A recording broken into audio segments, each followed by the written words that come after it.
So if you could take your seats. Craig, can you start the recording?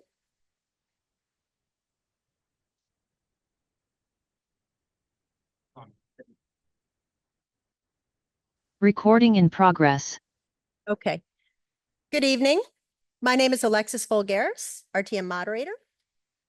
As all members have received a copy of the call for tonight's meeting, the reading of the call shall be omitted.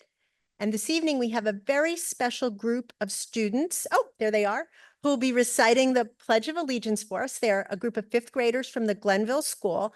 And after you're done reciting, you can tell us a little bit about what you're selling out there and where the money's going to go to. Okay, so we welcome you to the podium to recite the pledge with us.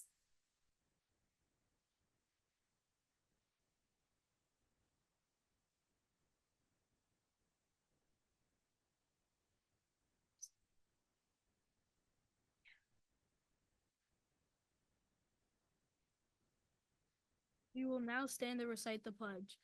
I pledge allegiance to the flag of the United States of America and to the republic for which it stands, one nation, under God, indivisible, with liberty and justice for all.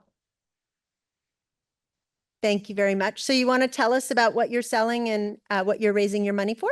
Yeah. Good evening, everyone. My name is David. Get a little closer to the mic. Someone can help you bring it down a little bit. Not that tall. Ooh.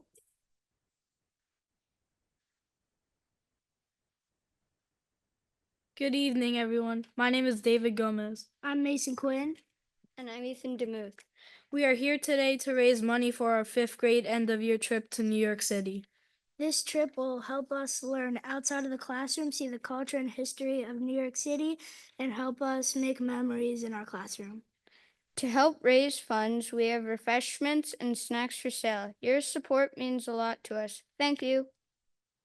Thank you very much. So I hope that through the course of the evening, you will find your way to the bake sale table and help support these fine young students on their field trip to New York City. So thank you very much. You're welcome. Okay. I'd like to recognize Debbie Applebaum, who has an announcement. Debbie from District 7.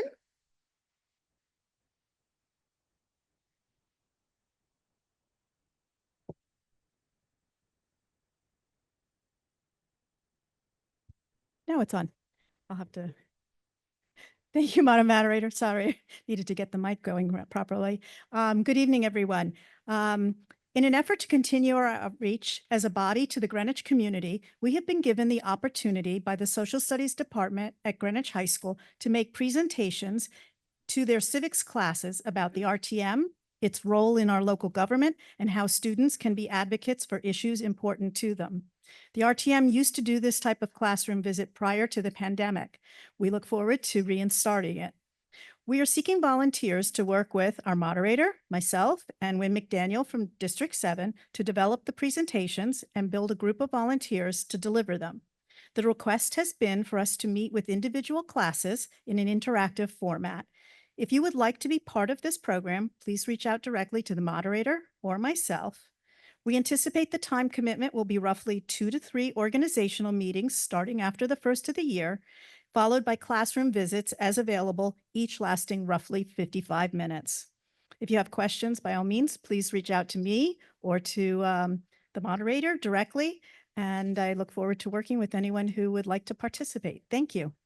Thank you very much. And I thank Debbie Applebaum for getting that going. Josh Brown and I used to do that years ago before the pandemic, and it's great that the high school is willing to take us back. And I hope that many of you will take us up on this offer. There are lots of classrooms at the high school, civics classes. It'll probably be 2 people each going to classrooms. So if they have, 20 classes, I don't know how many they have, that's quite a bit. So I hope that you will connect with Debbie or myself and sign up, and we can put something together for the kids. Okay. As all members have received a copy of the minutes from the October meeting, the reading of those minutes shall be omitted. We do have one proposed change to the attendance. Vernon Schwartz of District 6 should be marked as present, so we will make that correction. Are there any additional changes to the minutes from October? Hearing none and absent objection, the October minutes as amended stand adopted upon unanimous consent. That brings us to the call for the evening, our meeting this evening. I notified the membership that I would recommend the following organization of our agenda based on the reports received. Consent items 1, 2, 3, 4, 5, 9, 10, and 11. Separate 6, 12, 13, 14, 15. Items 7, 8, and 16 have been withdrawn. Pursuant to our rules, I will designate items 1, 2, 3, 4, 5, 9, 10, and 11 to our consent calendar. And if those items remain on our consent calendar, we will have no committee reports, and all you will hear is what I am about to read. Item 1, the appointment of Robert Nawaljek to be an alternate member of the Planning and Zoning Board of Appeals for a term expiring October 31st, 2028. Item number 2, the appointment of Arnold Wells to be a regular member of the Planning and Zoning Commission for a term expiring October 31st, 2027. Item 3, the appointment of Peter Lowe to be a regular member of the Planning and Zoning Commission for a term expiring October 31st, 2027. Item 4, the appointment of Frank Barata to be a regular member of the Planning and Zoning Board of Appeals for a term expiring October 31st, 2028. Item number 5, the appointment of Jacob Schondorf to be a regular member of Inland Wetlands and Watercourses Agency, one word, for a term expiring October 31st, 2028. Item 9 is the $25,000 appropriated to the following account, A44057228 for GEMS grant. Item 10 is a grant, $17,236.35 from the Office of the Secretary of State to the Registrar of Voters. Item 11 is a transfer of $414,350 to be transferred from the Affordable Housing ARPA appropriation to a drainage project. And I think that's it. Okay. Are there any objections to those items appearing on the consent calendar? Okay, Craig, could you please prepare the vote? Consent calendar items 1, 2, 3, 4, 5, 9, 10, and 11. Okay, you'll have 1 minute. If you are in favor of those consent calendar items, you would vote yes. If you are opposed, you would vote no. Craig, could you please open the vote?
Okay, the vote on the consent calendar items, those in favor, 170, opposed 1, abstaining 2. Those items have carried. Craig, could you please show the vote?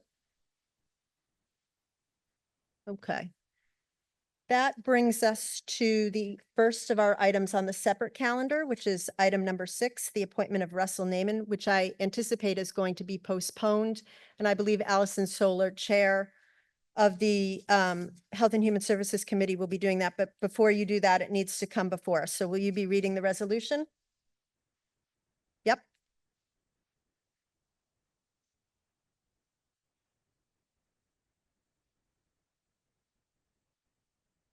Oh, sorry.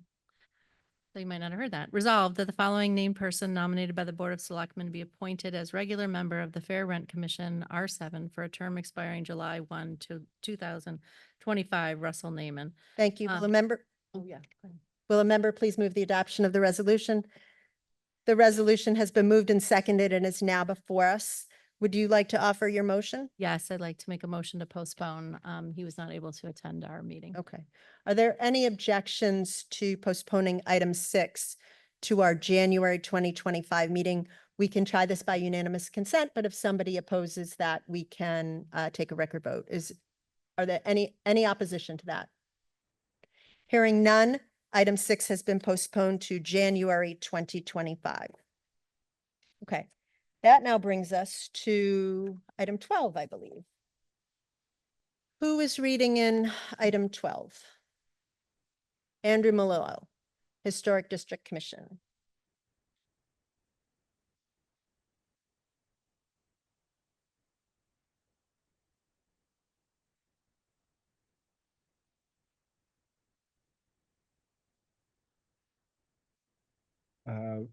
Good evening, everyone. Andrew Malillo, Secretary to the Historic District Commission. Item 12, resolved that Chapter 6, Article 7 of the Code of Ordinances of the Town of Greenwich entitled Historic Properties be amended pursuant to Sections 7-147P through 7147Y of the General Statutes as follows. Property owned by Robert E. Morris et al., the following property known as 98 Riverside Avenue is hereby designated as an historic property pursuant to the provisions of the general statutes as written. Thank you very much. Will a member please move the adoption of the resolution? The resolution has been moved and seconded and is now before us. May we have the reports from the committees that considered this item, beginning with Dan Quigley, who's making a rush to the podium right now, Chairman of our Land Use Committee. Thank you, Madam Moderator. Thank you, RTM members. Item 12 came before the Land Use Committee, and Andrew was there as he was the last time we had the Historic District Commission item come up at the last meeting. He was nice enough to attend, provided us a ton of color and information on it that was very helpful. Andrew said that 98 Riverside Avenue is seeking the same type of designation that we just gave in the Bruce Park proposal at the last meeting. It's very similar. It originated with the homeowners of the house who felt passionately about protecting the historic designation of their home. Andrew said there's only a handful of similar homes of this ilk in the town from this time period, and that it is a historic landmark, that the owners wanted to protect it for future generations. He noted that with this designation, a developer could modernize it, but couldn't do much more than that, meaning that they can do a lot of stuff to the interior, they can add to the back, but basically the facade of the building has to remain and keep its architectural integrity. Any title search would be clear on this issue also, and would maintain that this is actually a historic property. And he also importantly noted that this designation would not be able to be converted into an 830G property because of the designation. Land Use voted to approve the item 1200. Thank you. Legislative and Rules took this up, Kip Bergweger. And I believe James Waters is next with budget overview.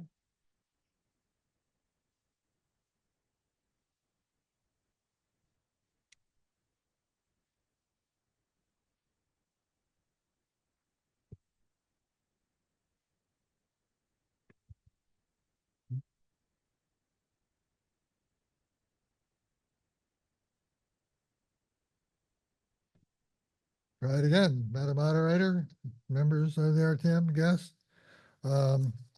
Legislative and Rules took this up on Monday. Andrew Malillo, Secretary of the Greenwich Historic District Commission, presented this item to the committee. on behalf, as it has already been reported, the owners of 98 Riverside Avenue.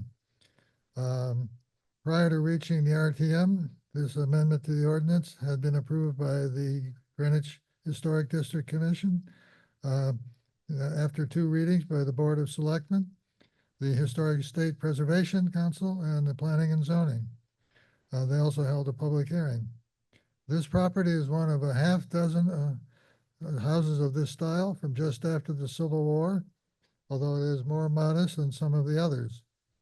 Mr. Melillo answered questions from the committee on the ramifications of designating this property historical, stating that it would protect from demolition or alterations in the exterior without approval of the Historic District Commission, but it also must remain residential, although this could include multifamily, like the Mortimer House.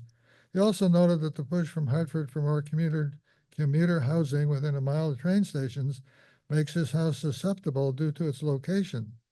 He mentioned that if neighbors wanted to make the district itself historic, they could potentially piggyback off this designation, but it would still be a convoluted process. This item came before the Board of Selectmen in February this year, and he said, just because you want it doesn't mean it qualifies. The member from District 1 queried whether it would be right to include the 1940s garage in the designation. Mr. Melillo stated that its age barely made it into the historic qualifications, but it did squeak by. The district member from District 8 asked whether there were policy guidelines for such designations. Mr. Melillo reported that a template was being developed for just that purpose. The member from District 10 asked why a deed restriction wouldn't suffice, but it was generally agreed that a deed restriction is difficult for an individual to enforce. Committee voted 11-0-0 on legal order and 10-0-1 on the merits, with District 10 abstaining, citing lack of sufficient information and knowledge on the matter to have an opinion. Thank you. James Waters no, you did not take it up. Okay, sorry, I'm sorry. Did anyone else take that up? No, that's it. Okay. No one has signed up to debate this item. If anyone would like to come forward. No? Okay. Now this is a proposed rule change or a proposed change to the ordinance, which means that it is subject to our second read rule. We can, if someone would like to make a motion to suspend the rules, which would allow us to take this up as a first read, we can do it. If anyone objects, we can try it by voice vote or we can try it by a record vote. So is there a motion to suspend the rules? Okay. Second, okay, the motion to suspend the rules is not debatable and does require a 2/3 majority to pass. As I said, we can try seeing if we get a unanimous vote. So we'll, if anyone objects, we will take a record vote. Does anyone object to suspending the rules for this item so that we can vote a dispositive vote on it this evening? Okay, hearing none, the motion to suspend the rules has been adopted upon unanimous consent, which means we can now vote on it. So Craig, could you please prepare the vote for item number 12, which is, I'm sorry? No, you have to have a vote for this. It's an actual action item. You can only do unanimous consent things on procedural items. So item 12, historic property designation, 98 Riverside Avenue, Riverside. Okay. If you could, if you are in favor of that motion, you would vote yes. If you are opposed, you would vote no. Craig, could you please open the 1-minute window? There you go.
Has everyone voted that wants to cast a vote?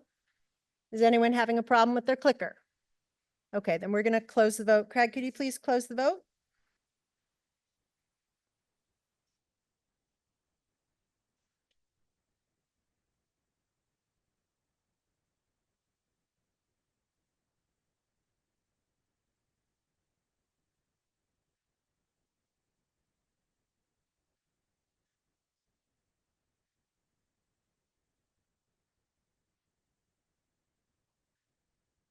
Okay, I have the vote on item 12. Those in favor, 173, opposed 3, abstaining 4. That item has carried. Craig, could you please show the vote? Okay. That now brings us to item 13, which I believe is the bridge, $700,000 for the North Street Bridge. And we have Jim Michael, Deputy Director of our Public Works Department. Thank you, Madam Moderator. Resolved that the sum of $700,000 be and the same is hereby appropriated to be added to the following account 312-59620-24314 and to be known as North Street Bridge. Thank you. Will a member please move the adoption of the resolution? The resolution has been moved and seconded and is now before us. May we have the reports from the committees that considered this item, beginning with James Waters, Budget Overview Committee.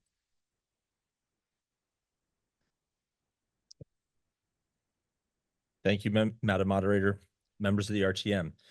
The Budget Overview Committee voted 12-0-0 to approve this interim appropriation. DPW Chief Engineer Gabriela Sarcosta-Cohi attended our meeting and walked us through the components covered by the interim. BOC discussed this project at length at its September and October meetings, with strong support from members for reducing the overall timeframe of the project from the initial proposed 18 to 24 months. DPW has addressed those concerns in its latest plan, and the need for an interim appropriation is consistent with what BOC has previously heard. Ms. Sarcosta-Cohi explained that the $700,000 of incremental cost for the project breaks down as follows. $300,000 to fund an accelerated time frame for completing the project in 8 to 12 months, which is an additional 10% of costs. $200,000 for police presence for intermittent traffic disruptions, and a $200,000 incentive payment to the contractor to get the bridge open by August 19th. Of the $700,000 appropriation, $500,000 will be covered by a state LOTSIP grant. The incentive payment will be outside the grant as the state does not cover this type of incentive payment. Ms. Sarcosta-Cohi explained that the incentive structure will work as follows. $200,000 payable to the contractor if the bridge is open by August 19th. A $20,000 reduction in that payment for each day until August 29th. And a $40,000 per day penalty in liquidated damages if the bridge opens after August 29th. She also explained that LOTSIP grants are reimbursed upfront rather than as milestones are met. BOC members seem to feel that this was a good outcome in general, especially since the current plan is far more compact, and voted unanimously to approve the interim appropriation. Thank you. Thank you. Greg Zorthian, Chairman of our Finance Committee.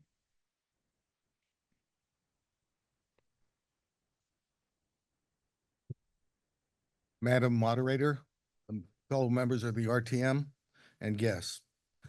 The Finance Committee met last Monday to review this item. It was presented by Jim Michael and Gabrielle Sarcosta-Cohi. Essentially, we heard the same information that you heard from the BOC. We are in support of the changes to this project, the receptiveness of Public Works to the issues raised by the community.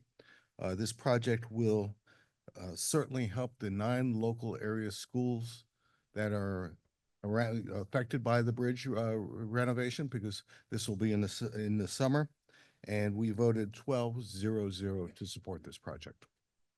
Thank you very much. Adam Brodsky, Vice Chairman of our Public Works Committee.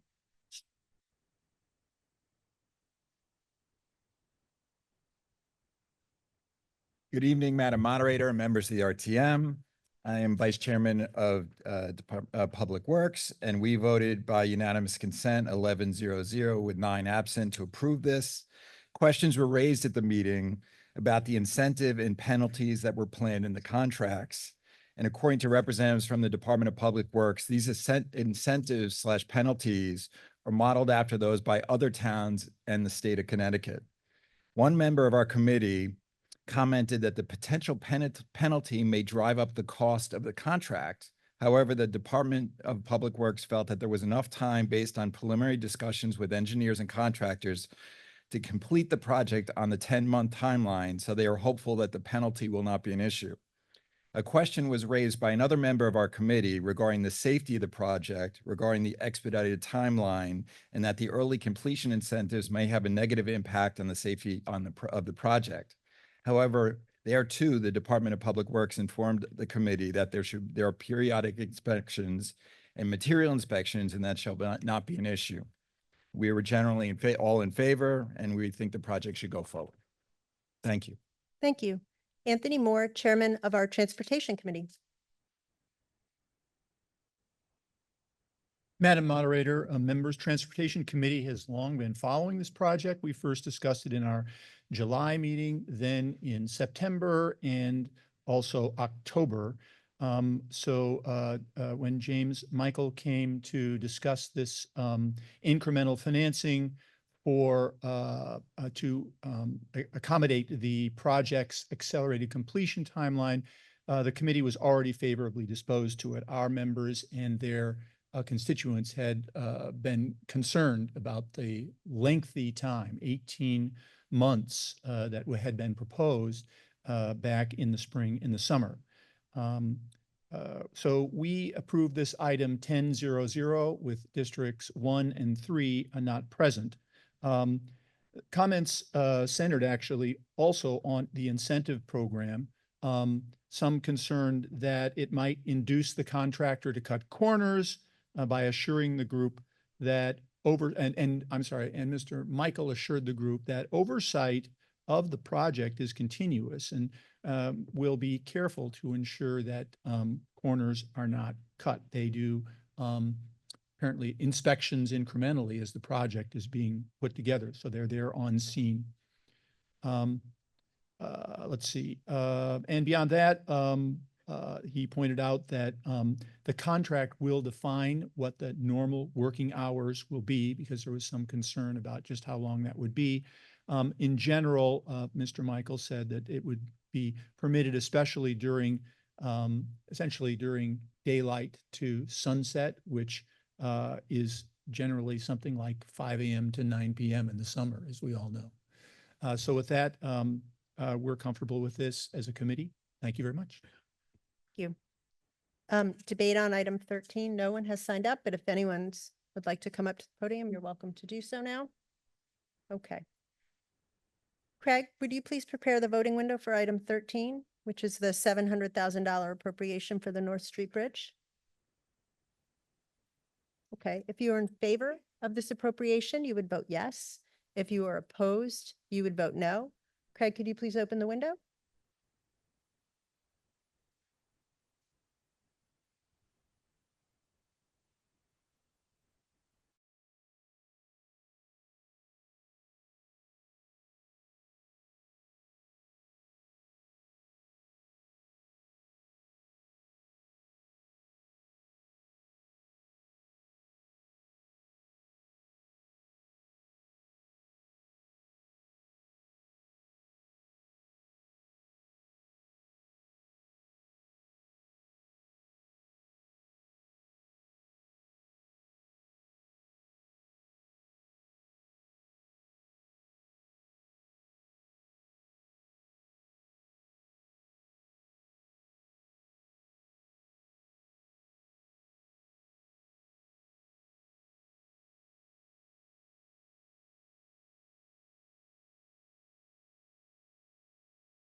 Okay, has everyone, Jackie, are we good? Okay, so we're going to close the vote. Craig, could you please close the vote?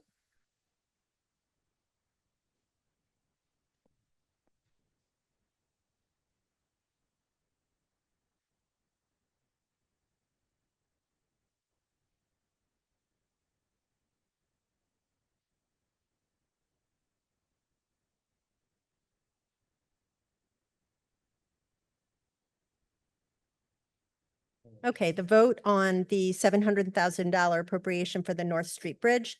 Those in favor, 184, opposed, 0, abstaining 1. That item has carried. Craig, could you please show the vote? Okay, now we're going to come to the bonding resolution for this item, which does need 116 affirmative votes to pass. Is Mr. Michael here? Will he be introducing the bonding resolution, item 14?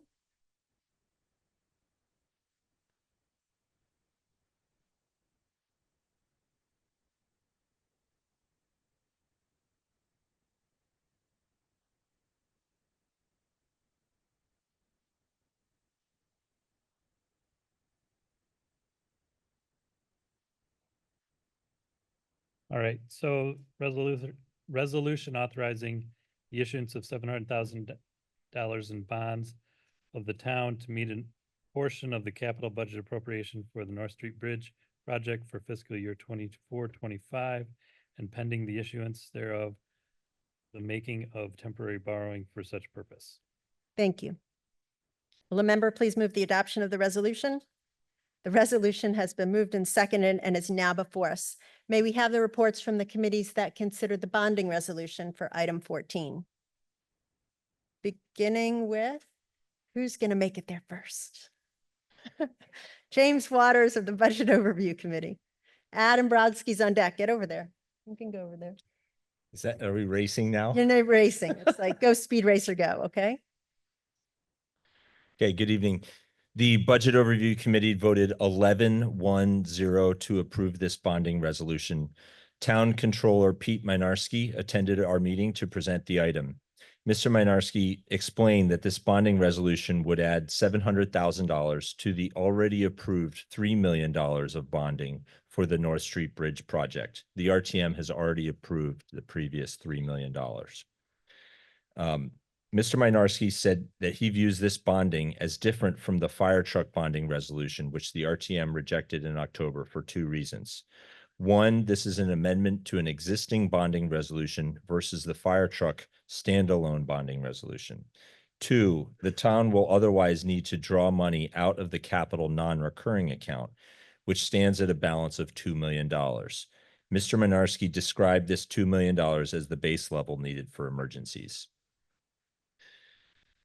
Mr. Mynarski also stated the importance of avoiding negative fund balances as they are viewed as a risk by the credit rating agencies, hence his view that this project should be funded by bonding rather than cash.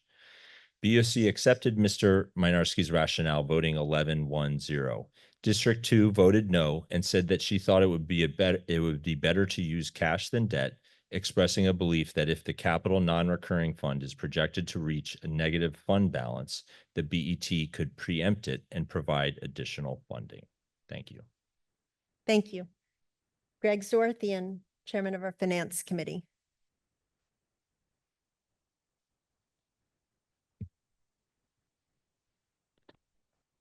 The Finance Committee took up this the bonding resolution last Monday.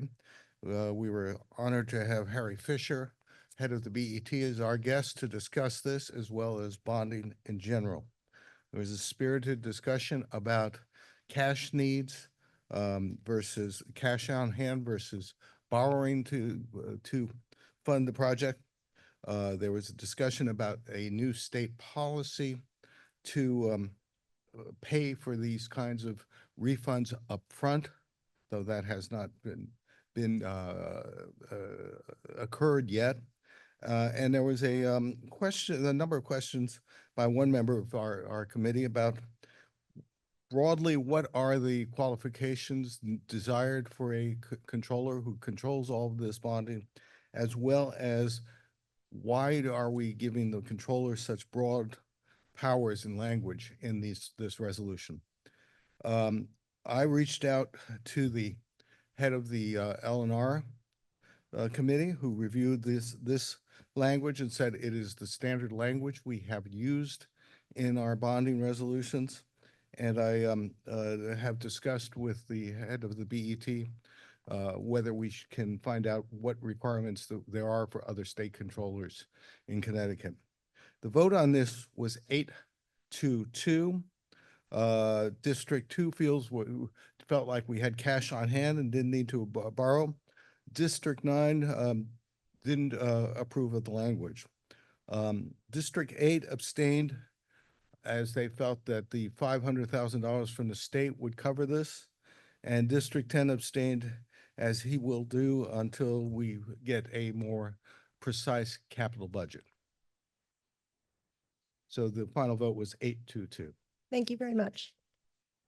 Adam Brodsky, Vice Chair of our Public Works Committee.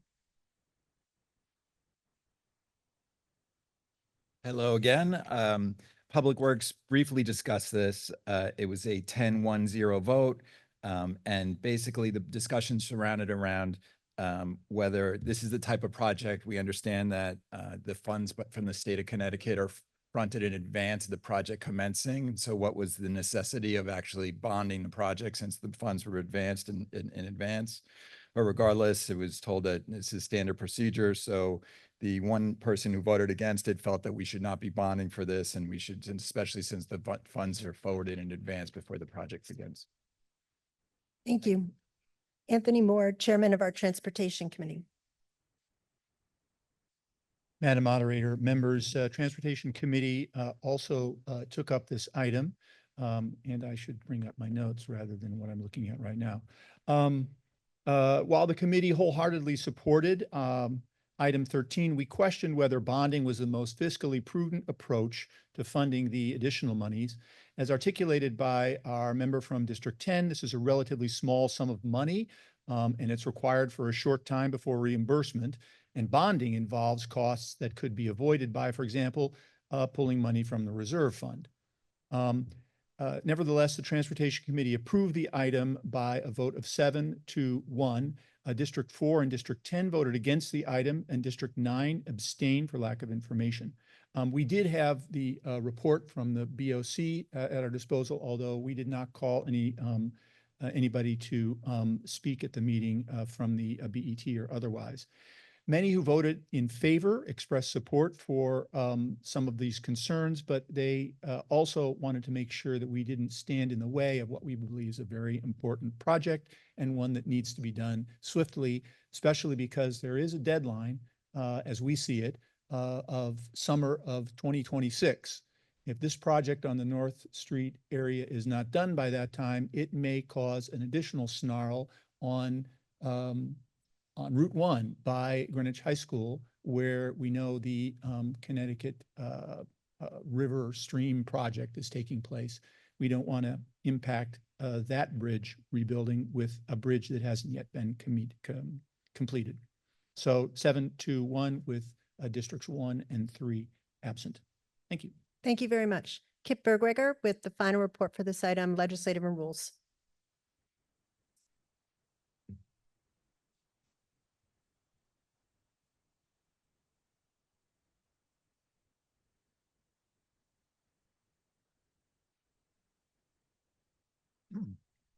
Legislative and rules took up this item on Monday. There was some discussion as to whether this was language that has been previously used. One of our members had been addressed by another person from her district, claiming that too much control was being given to the comptroller. The chair of the Finance Committee contacted me, and I went to the October call, and there was a $6,500 bonding resolution for the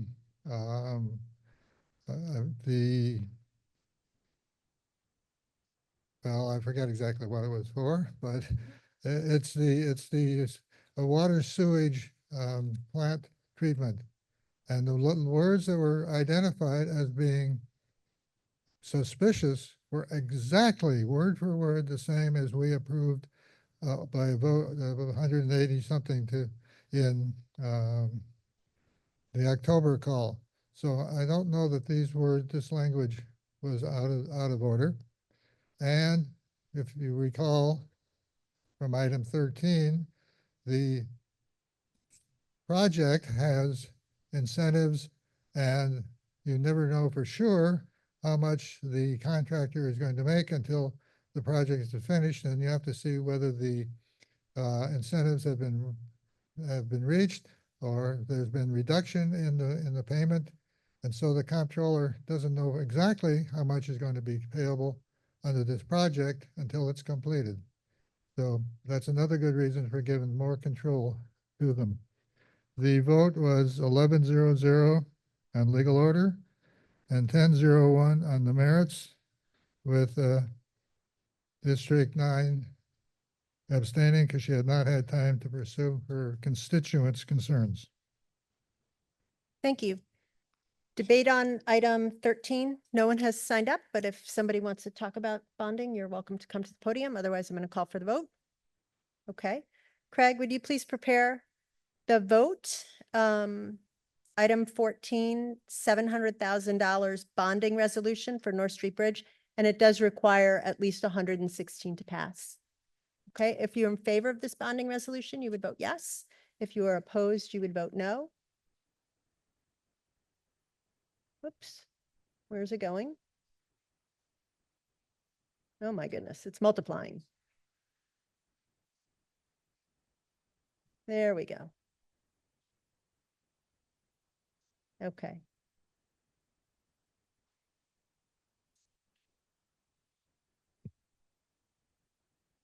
Hasn't opened yet.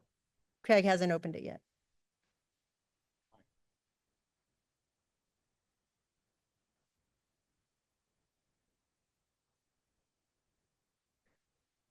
Something's open, but I don't know if that's just on. It's Timer.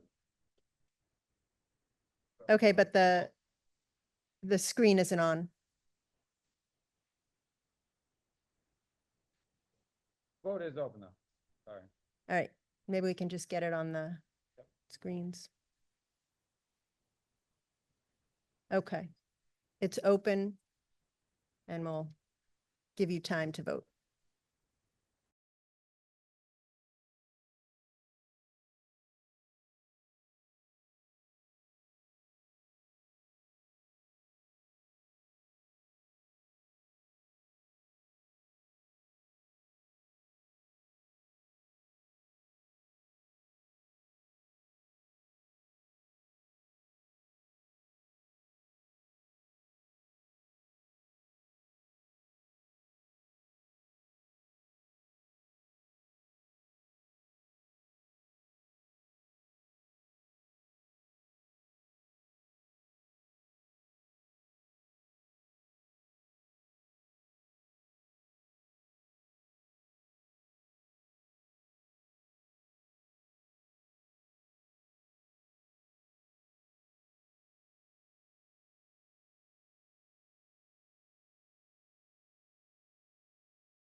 Okay, I have the vote for the bonding resolution. Those in favor, 142, opposed 35, abstaining 6. The bonding resolution has carried. Craig, could you please show that resolution or that vote? Okay, that brings us to item 15, the proposed rule change for the election of the moderator pro tem. This resolution originally came before us in June, so there's no need to have it reintroduced. So I will ask, since it was referred to every committee, I would ask the chairs to line up so we can be as efficient as possible. It was referred to every committee, so all the chairs should be down here, and we will begin the debate and committee reports on those.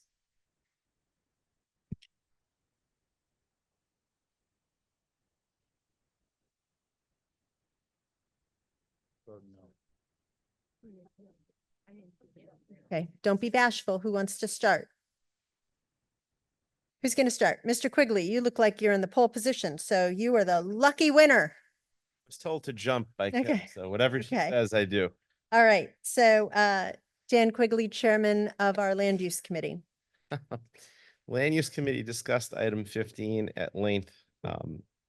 Some thought of it as more of a procedural issue. Some thought of it as something that was substantive and that needed to be really debated. We had a pretty robust debate. Some of the members felt that it was unnecessary and that it was in a way sort of uncovering a problem that didn't exist or looking for a problem to solve that didn't exist. The final vote in land use was 8-3-1 in favor. The no votes were District 5, District 12, and District 10. District 5 and 12 did not want to restrict people from running from the floor.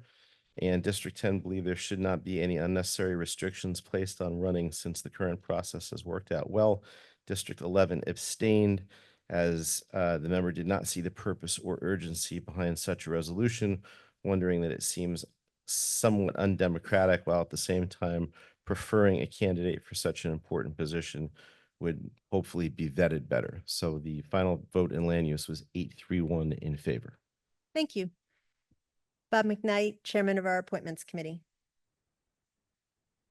Yes, good evening. Your Appointments Committee did not take up this vote. It sort of fell through our cracks, so we're willing to fall on our swords. Thank you. That's the shortest report of the evening on this. BOC James Waters.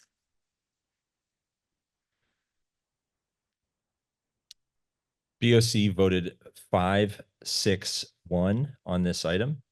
We did have Mr. Bergweger and LNR Secretary Lucy Von Brockel there. They focused on the modifications since BOC last reviewed it at our meeting on May 30th. I'm not going to rehash all of the pros and cons that we did have a robust debate about it. And I do want to note that in May, BOC voted 8-3-1 on this item, but this time BOC voted 5-6-1, and voting no were districts 1, 5, 7, 8, 9, and 10. District 2 abstained. Thank you. Steve Rubin, Chairman of our Education Committee. Good evening. This was an item that the Education Committee had actually referred back to LNR. And before I give the report, I want to thank LNR for their hard work and dedication in taking the special meeting and correcting what they had done before. Kip Bergweger and Lucy Von Brockel from LNR attended our meeting to discuss and answer questions concerning the revised item. After our discussion, we voted on item 15. The vote was 4-7-1 to reject the item. The delegates from districts 1, 2, 4, 8, 10, 11, and 12 voted no. The reasons cited were concerns creating a barrier for those pursuing the moderator and moderator pro tem positions, 2/3 versus a simple majority vote to be able to run from the floor, and a concern for a democratic process to be able to enable nominations from the floor. Thank you. Thank you. Allison Solar, Chair of our Health and Human Services Committee. Hi, good evening. See if that keeps working, sorry. We also had a robust discussion and Kip Bergweger was there to answer some of our questions as well. I don't think we need to go over all the pros and cons. It's basically what everyone has just said. The pros, it would increase transparency and allow for better vetting of candidates. The cons, concerns were raised about the potential lack of flexibility and fairness, especially if last minute candidates are not able to run. There's definitely a concern about the high bar of a 2/3 vote to suspend the rules. And there was a lot of questioning of why change this? Why do we need this? What problem are we trying to fix? And one big argument for the need for the rule is that these are two of the most powerful positions in town. And we do such a good job of vetting board and commission positions. Shouldn't we at least do that for these important positions? There was a question regarding the timing of filling of candidacy, when an RTM would know who's running. When the RTM would know who's running, would there be time if everybody just filed at the last minute? Then you wouldn't know, should I also run? Shouldn't I? If you don't know what the rest of the candidates are. Unlike at a floor, you would see who else is running and be able to make those decisions. And then there was another question regarding if you wanted to postpone a vote for a month. So there's a rule that if no one files, or the people who file say that they back out and withdraw their candidacy, and then someone comes up on the floor, you don't need the 2/3 vote. You have to vote majority right for that person, but you would need a 2/3 vote to postpone a month to give time for the RTM to kind of catch their breath.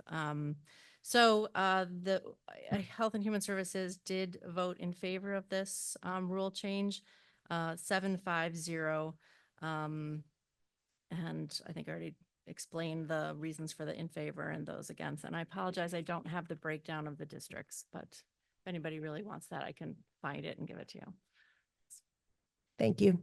Kip Bergweger, Chairman of our Legislative and Rules Committee.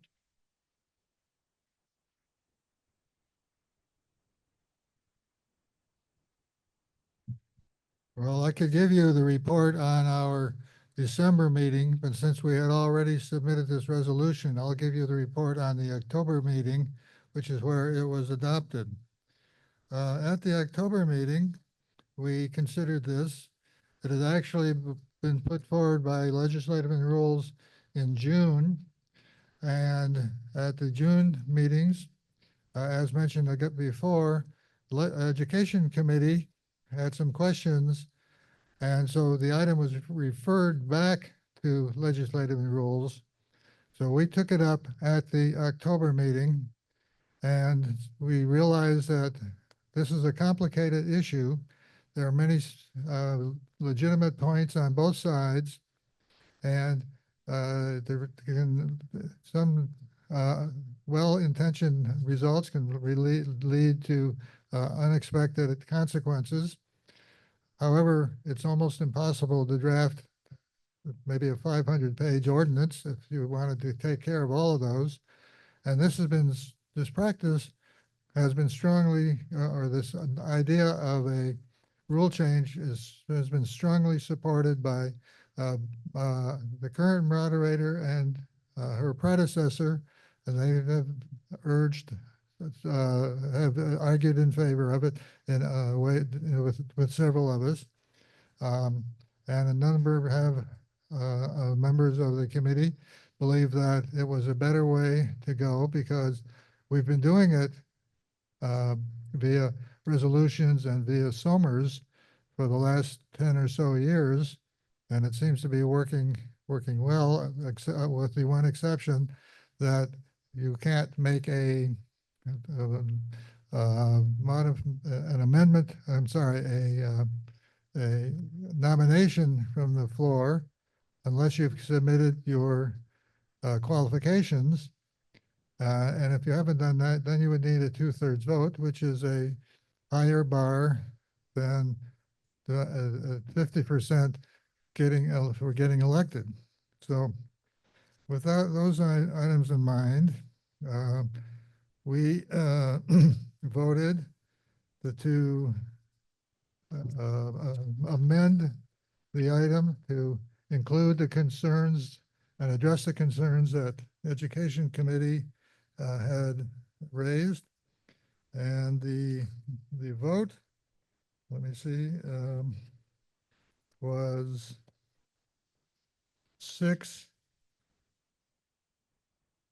On legal order was 11-0-0, and on the merits was 6-3 2, with District 7, 8, and 10 voting no. District 7 and 8 stated they believe the current rules have worked for the better part of a century and did not need changing, while District 10 felt the rules as written were too proscriptive. Anyway, there we are. Thank you. Anthony Moore, Chairman of our Transportation Committee. Thank you, Madam Moderator. Members, Transportation Committee also took up this item. We did hear from Chairman of LNR, Kip Bergweger, on this. As recorded by our secretary, we understood that the amendment is intended to codify the notification process to minimize new members' awkwardness at having to vote for appointments to these two positions when they've had little or no opportunity to familiarize themselves with the candidates. It's also intended to define a consistent nomination process for anyone who's interested in running for either, both, or one of the offices. There were no questions, no comments, and our vote was by unanimous consent, 10-0-0, with districts 1 and 3 absent. Thank you. Thank you. Josh Brown, Chairman of our Town Services Committee. Madam Moderator, fellow members and guests, Town Services took this up on Tuesday night. We also had Kip Bergweger with us. Our vote was 7 in favor, 5 against, for many of the reasons that other committee reports have already stated, as to establishing a standard expectation around submitting an interest. It's not qualifications, it's interest. And then on the negative side, more the concern around raising the bar to 2/3 if one wanted to get a motion or a nomination from the floor. So 7-5-0. Thank you. Greg Zorthian, Chairman of our Finance Committee.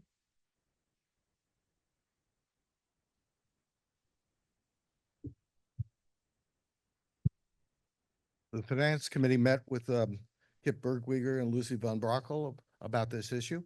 We discussed it for about 15-20 minutes.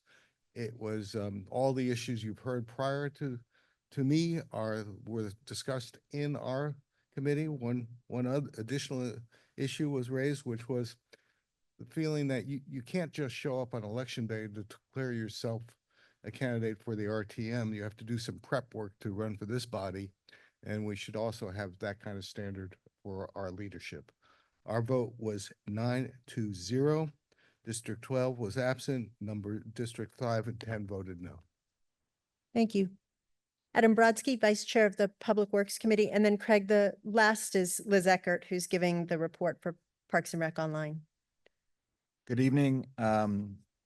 Our committee voted 7 in favor, 3 opposed, and 1 abstention, with 10, 11, and 12 voting no, and 4 abstaining. Some of the pros included submission of the declaration in advance shows the candidate is committed and organized in qualities you would want in a moderator. Advance notice in the call also gives time for the members to look at the background of the candidate.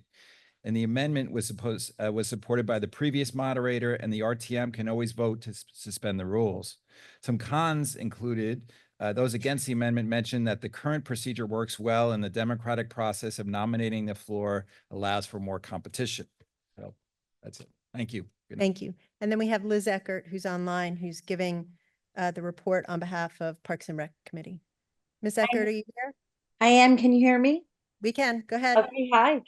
The Parks and Recreation Committee met on Tuesday, December 3rd, and Kip Bergweger was there to present the item. I filled in for our chair, Kate LaBalbo.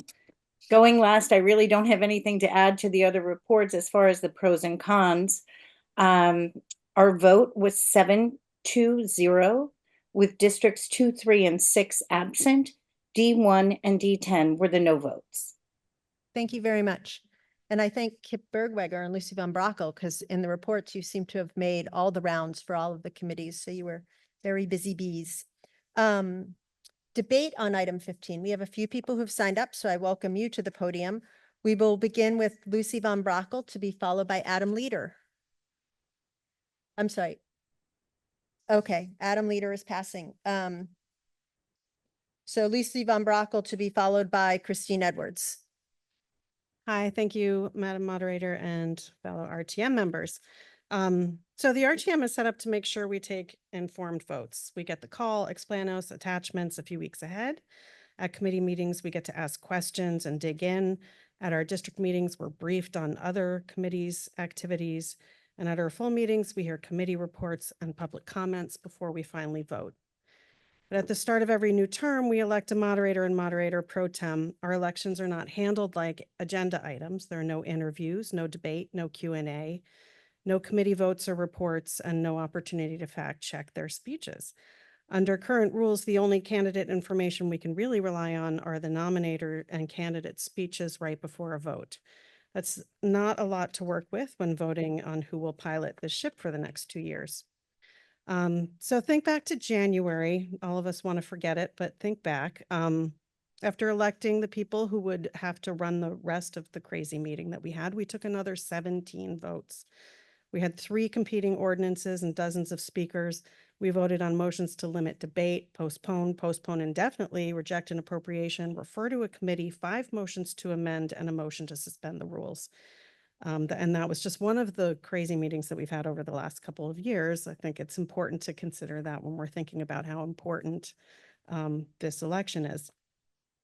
I know that this bar of 2/3 of the body needing to approve a motion to suspend the rules seems to be a very high bar to people. And I think that's fair, but it's not quite how I see it. The difference between half and 2/3 is not that big, for one thing. And 2/3 votes are not unusual for us. We took one earlier.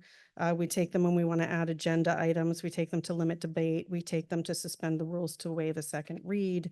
And Roberts kind of describes this as a vote where you're balancing the rights of the assembly with the rights of the individual members. And I see that extra 17% of support as, as being showing strong support for a consequential decision. This is one of our most consequential decisions. Requiring advance notice gives us the opportunity to take a better informed vote. Rules are never perfect, so you got to prioritize the most likely scenarios.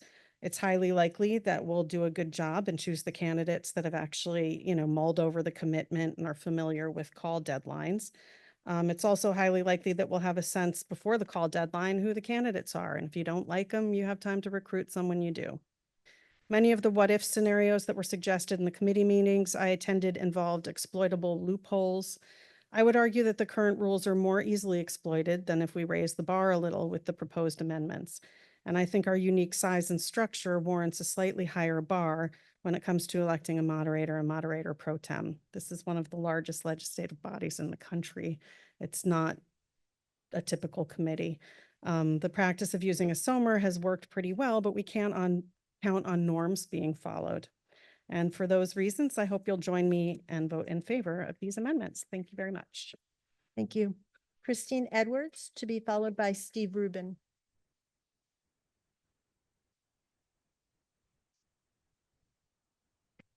Thank you, Madam Moderator and colleagues. I'm one of the few people who actually was nominated off the floor after we'd had a moderator pro tem who had never had anyone run against her for many terms. And I felt at that point it was important to have somebody step forward. I had been trained in procedure. I had had training for parliamentary procedure, just to be clear on that, in many of my other occupations that I've had. Somebody who's going to step forward off the floor is not going to be somebody who has no clue what to do in working with this manner of group, who's probably been here, who's spoken before you many, many times. You're not going to have somebody walk off the floor and say, I'd like this, like you're going to be the president of the class in junior high. This is a very sophisticated group of people, and we have very sophisticated people who make up our membership. I have never seen any problem with having people come off the floor in any position that I've been involved with. Coming off the floor means also that you're able to speak on your feet, and you can see that right away if somebody is able to handle being in front of a microphone or not. That's clearly something that you're going to want with somebody who's either going to be a moderator or a moderator pro tem. But in view of the fact that I'd like to see this be a democratic body, and the fact that this is such an unusual group that we have here, This is not a political group. This is a group of people who stand forward as individuals. And in that way, I like to see the democratic value that we have here stand. The actual aspect of saying, oh, the high bar is just a little bit more, to me, still will be a position of restriction. And if anything, I don't want to see a restriction to a body that has had over 100 years in place. What is that comment? If it ain't broke, don't fix it. I don't feel we need to take a step of restriction. I think that it's more important that we have the opportunity in any case for anyone to step forward. And you're not going to vote for somebody who can't stand in front of a microphone and give any kind of speech and make any kind of engagement. That's the important part of being in politics in any event. I just heard a story today of somebody who was selling door to door their service and then later became a politician who we all know. And that's Freddie Camilla, in fact. I thought that was very interesting. He was selling a service at that point. And I said, boy, he's knocking on a door. This is great. But we knock on the door by just stepping into this position here, standing in front of our group. And if we want to decide to run, and it's beyond the point of the call, to have a restriction that is a higher bar is not the way for us to move forward in a democratic group. And therefore, my view is, please support me on this to allow for people to step forward who may decide after the call is printed that they do want to do this and they've looked into this.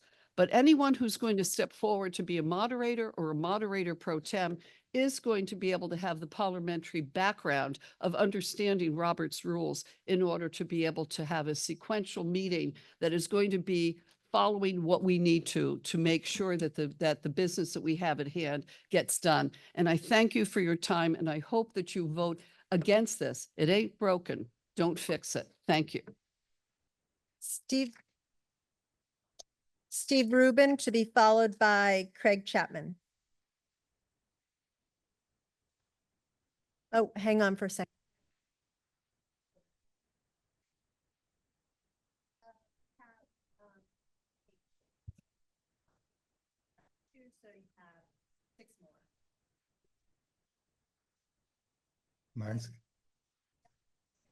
Mine's not going to be long. Good evening. I'm speaking to you today as a sixth-term RTM member, not as the chair of the Education Committee or the District 3 chair. I am personally surprised that this rule is even being debated. This rule codifies something that we have already practiced for a long time. There are a lot of misconceptions and misinformation that appear to have created confusion and apprehension about this item. When you peel away the rhetoric from those opposing this codification, there is a need for clarification of facts mired in a lack of understanding.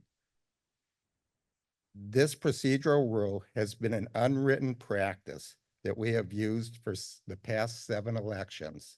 Let me repeat that. This procedural rule has been an unwritten practice that we have used for the past 7 elections. This item would simply make it official, codifying our long acceptance of a safeguarding procedure. This is not creating a new rule. Our time is valuable. Approving this rule would save us from wasting excess time and unnecessary procedural protocol for every new election. We follow Robert's rules, which permit us to do nominations from the floor with a 2/3 vote to suspend the rule. Robert's rules clearly protect the right for nominations from the floor. This provides protection to our democratic process. There have been a lot of what ifs thrown around by the opposition. Again, Robert's rules clearly has provisions for any what if scenarios that might arise. This practice was established in 2012 because nominations from the floor at times led to mayhem and disruptive meetings. Obviously, when candidates announce in advance their intent to run, we have the opportunity and time to properly vet them, which is the standard for any type of election. The ideology of accepting candidates from the floor has the negative drawback of not learning anything about the person due to no question and answer period, no debate, no vetting of the person. Last year, you elected 10 committee chairpersons as leaders in the RTM based on their experience and knowledge of the RTM. At the committee meetings last week, 8 out of the 10 chairs voted in favor of this rule.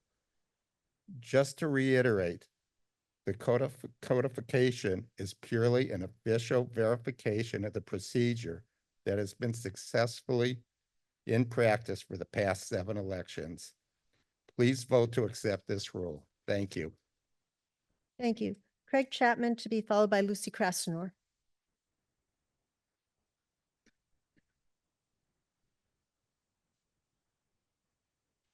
Thank you, Madam Moderator. Nice to see you. So unlike the last speaker, this is my first year on the RTM. Unlike the last speaker, I think it's important to recognize that a SOMR is not a rule. We have a rule. We're amending it. If we had a rule, we wouldn't be amending it. So the fact of the SOMR, I think, promotes a fantastic desire. Because remember, the rule we're amending doesn't require disclosure, doesn't require review, doesn't require advance notice of anything other than your intent to run. That's all it does. And I don't think the last speaker could disagree with that, right? So I think the real issue that we have here is, I think the SOMR's fine. Leave it at the SOMR. If you're happy with the SOMR, let the SOMR, but the SOMR doesn't dictate what we do. It doesn't mean that at a meeting, if we get a bunch of duds who put their hands up and say, we want to run for moderator. And by the way, Alexis, I would never accuse you of being a dud, so I don't want you to take it personally. But if we have a bunch of duds ready for moderator, we can say, hey, hold on. And we don't have to do it at the meeting. I published a note to the RTM. I hope some of you read it. Once the call comes out, announcing who the candidates are, if people are concerned about it, they can announce their own candidacy to the RTM 2-3 weeks in advance of the meeting or at the meeting itself. This artificial line drawing is not democratic. We would be the only RTM in Connecticut to take this step. Why would we do that? Why would we do that?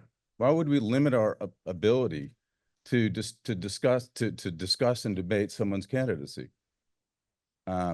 So I did send a note to the RTM. I won't belabor my points any further, but I couldn't disagree more with the last speaker about his comments. I think this is an opportunity for us to, it ain't fixed, it ain't broke.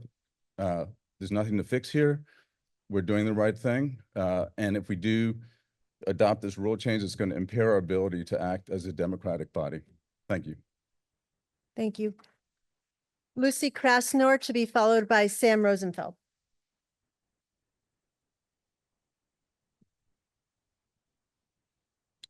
Good evening. I am definitely in favor of passing this item 15. I think that we should respect Tom Byrne, who wrote, as you saw, a note to us, all 230 members, with many reasons why this is a good idea. I respect Tom, and I think that what he has said is very, very important, that this job really differs from many other jobs. And in fact, I don't think as members of the RTM, we have really any idea what he or Alexis does behind the scenes to keep things running in a smooth manner. So for someone a moment ago to say, well, you know, someone can come up and speak appropriately in front of a microphone and that makes them a good candidate, I don't agree with that. When you have a candidate for other committees, they need to be interviewed by the appointments committee and frequently more than even one other committee before their name gets put before the RTM for voting.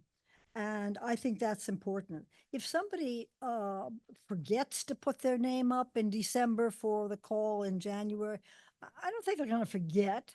And therefore, people should be thinking ahead that this is an important, time-consuming, critical job. And I certainly don't think that we will be less democratic with the 2/3 requirement, because I think that really people deciding at the last minute, putting their names before us, we don't know their bios, their qualifications, and the 2/3 kind of is a penalizing situation. And I think that that's appropriate because they didn't put their names forward earlier and give us their information. So if one wants to think of that as a penalizing situation, having to come up with the 2/3 to allow that at the meeting proposal, that's fine. It is slightly because they didn't think ahead and decide ahead and put themselves forward in an appropriate manner.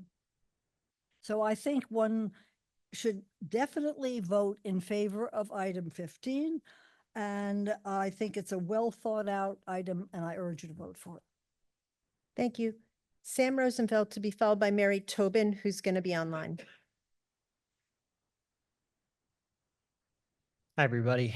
Thanks for having me up here. The first point that I wanted to make that really stood out to me is that when we're talking about making this process requiring 2/3 to, get up on the night of, and that means you didn't prepare, I think every single one of us can imagine a hypothetical where somebody misses that month deadline and something changes in life. This is a volunteer organization, and someone decides that they want to put their name forward. We shouldn't be assuming that person is unprepared merely because they didn't submit their name a month in advance. They could have done it a day after that month. It wouldn't make them any less prepared. But what I really, what compelled me to come up here is I feel that this is against the spirit of what I observe as an impressionable person, a young person here, as the spirit of the RTM, what I love about being here. I feel like everybody who's here is highly motivated. If you're putting your name up for this position, it means you really want to be considered for it.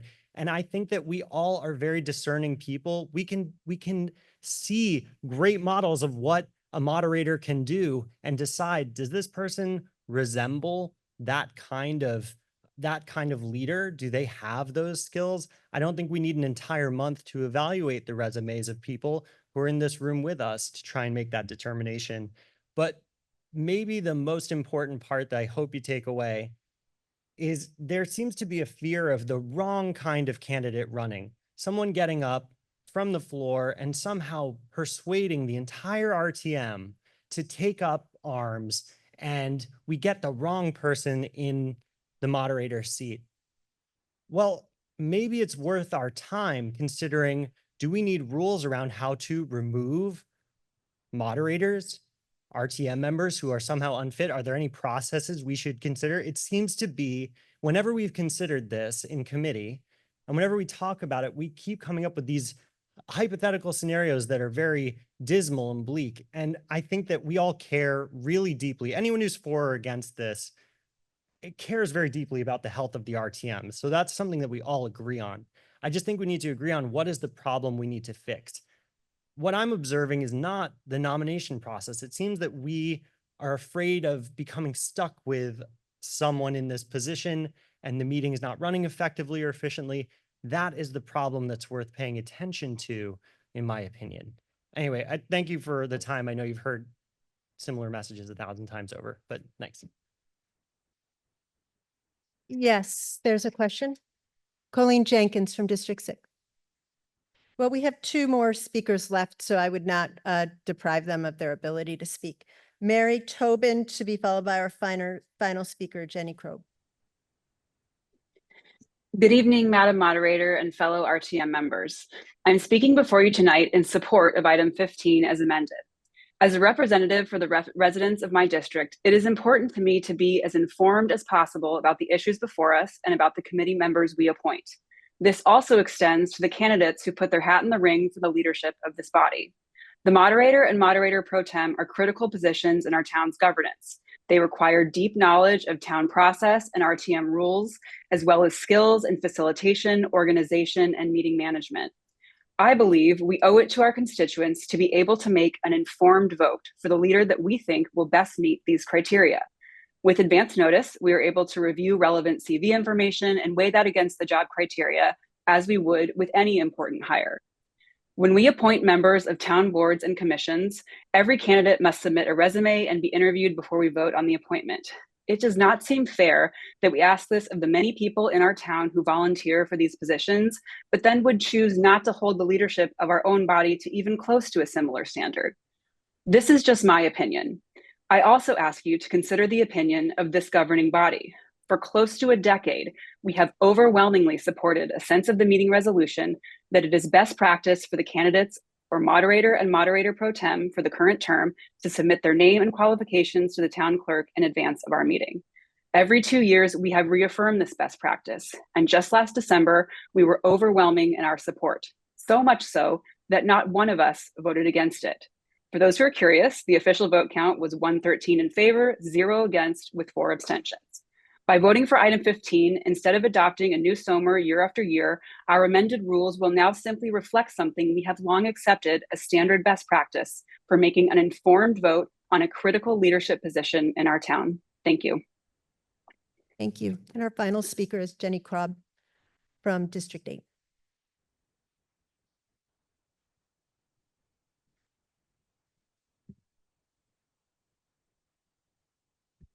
Madam Moderator, fellow speakers, I am a no vote on this resolution. And the reason why is we still haven't identified an issue that we're trying to solve. In the past 14 elections, we have had a single competitive election for moderator.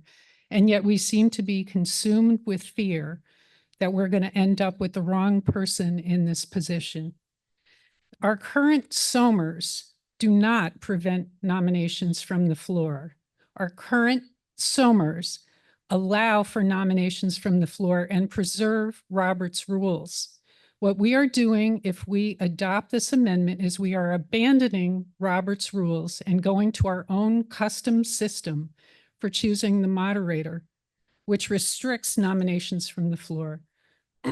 I disagree with a prior speaker that it's not a big difference between 1/2 and 2/3. It's 37 votes. That's a big chunk of votes. I want to offer you an example of how this rule might misfunction. If you imagine 2 candidates who want to run for moderator, one of them makes the deadline and provides a notification of candidacy, which says, I intend to run for moderator in January. That person has satisfied the current qualification under this amendment to run for moderator. If the second candidate sends an all RTM email 2 minutes after the close of call with a complete bio and all of their statement of interest, that is very complete information. It will reach the body before the item that goes into the call because there's a 3-day lag time on call information. That person will require a 2/3 vote to be considered. I want you to think about the ways that this rule will malfunction. There is no groundswell of support for the SOMRs. The prior speaker reported that there was a vote of 113 in favor, and that's true. Over the last 7 years, there's been 113 votes in favor. That's not even half of the RTM. In the most recent SOMR in 2023, there were 21 petition signatures in support. That's not a groundswell. I'm sorry. In 2019, our own special committee on RTM governance considered a suggestion to adopt this rule and rejected it.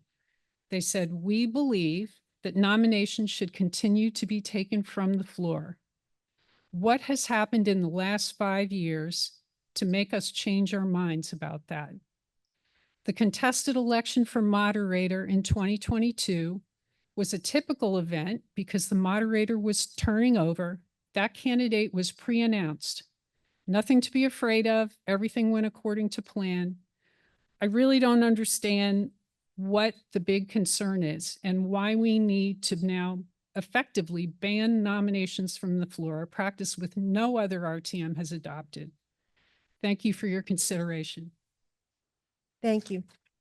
Jenny Krob was our final speaker. Before we cast our final vote of the evening, I would like to wish everyone a very happy Hanukkah and a Merry Christmas, because I know that once I call for the vote, you tend to scurry up and drop off your clicker. So I look forward to seeing you all in January of 2025. So Craig, could you please prepare the vote for item 15, which is the proposed rule change? I think it's section 3A.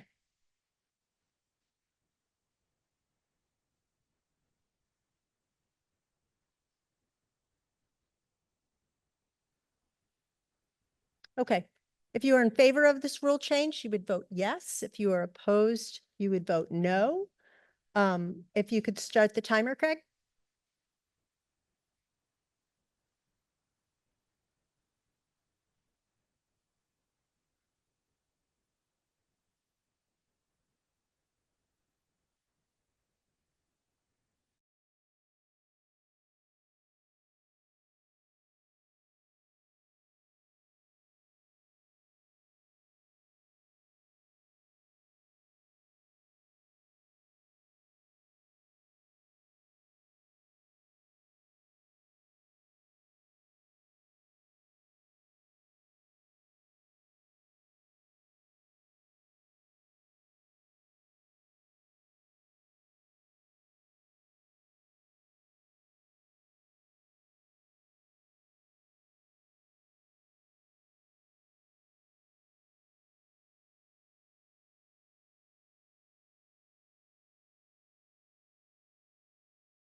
Hang on for a second. Hey, has everyone voted who wants to vote? It's still a live vote, so make sure as you're turning in your clicker, you're not changing anything, okay? What? Mr. Schwartz, have you voted? Okay, we're gonna close the vote, okay? Craig, could you please close the vote?